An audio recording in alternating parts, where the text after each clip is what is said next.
My friend Grove Patterson, editor of the Toledo Blade, is a man of remarkable vigor. He says that his energy results, in part at least, from his methods of prayer. For example, he likes to fall asleep while praying, for he believes that his subconscious is most relaxed at that time. It is in the subconscious that our life is largely governed. If you drop a prayer into the subconscious at the moment of its greatest relaxation, the prayer has a powerful effect.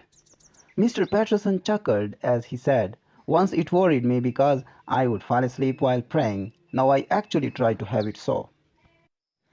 Many unique methods of prayer have come to my attention, but one of the most effective is that advocated by Frank Labach in his excellent book, Prayer, the Mightiest Power in the World.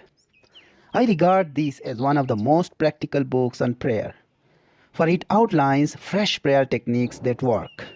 Dr. Labach believes that actual power is generated by prayer. One of his methods is to walk down the street and shoot prayers at people. He calls this type of praying flash prayers. He bombards passers-by with prayers, sending out thoughts of goodwill and love. He says that people passing him on the street as he shoots prayer at them often turn around and look at him and smile. They feel the emanation of a power like electrical energy. In a bus, he shoots prayers at his fellow passengers.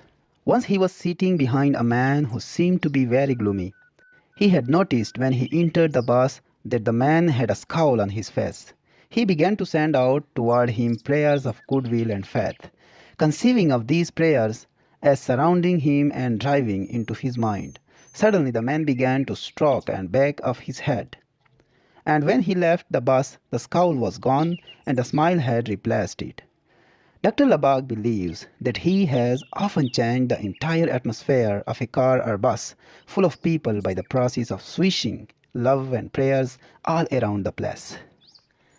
In a Pullman Club car, a half-intoxicated man was quite boorish and rude, talking in an overbearing manner and generally making himself obnoxious.